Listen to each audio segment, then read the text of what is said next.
madaxweynaha Puntland Saciid Cabdullaahi Dani iyo wafdi hogaaminaya ayaa maanta gaaray degmada Burtile ee gobolka Nugaal.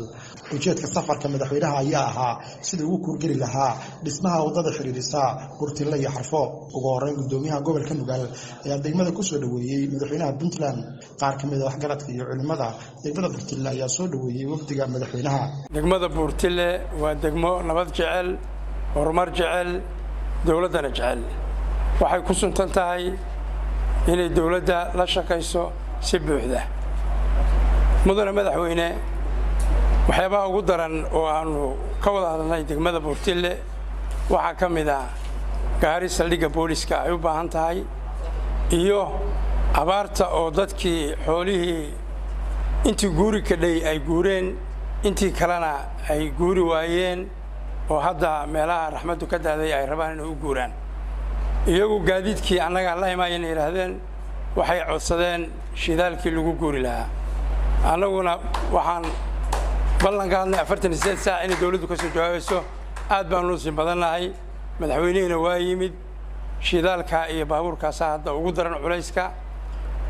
madaxweyne ku soo dhaw degmada Burtile waa degmo ballaaran ku soo dhaw mudane madaxweyne. Burtile sida lagu sheegay wax badan oo horumar ka socda oo ay ka mid tahay wanaagii aad maanta adigu indhaha ku soo aragtay oo aad soo indhaysay wadadii dheerayd ee isku xireysay Xarfo iyo Burtile haday tahay GBLG iyo haday tahay isku tashiga kale oo faraha badan oo wadooyinka GBB ay ka mid tahay corridor oo dhinacana buubi ka galaysa dhinacana galxamur insha Allah waan rajeynaa inay ka tagno dawlad deegaanka nahay tiriska nahay.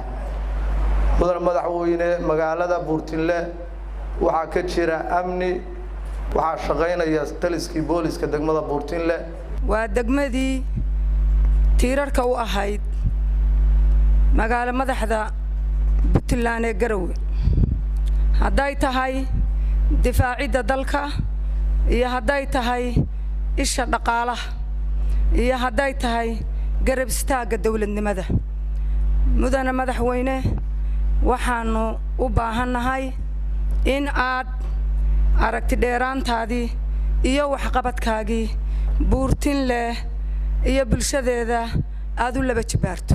madaxweynaha Puntland Saciid Cabdullaahi Dani ayaa shacabka iyo maamulka degmada ku amaanay horumarka ay ka gaareen dhismaha wadooyinka. Maxamed Laki Mahrasan TV Kalkayo.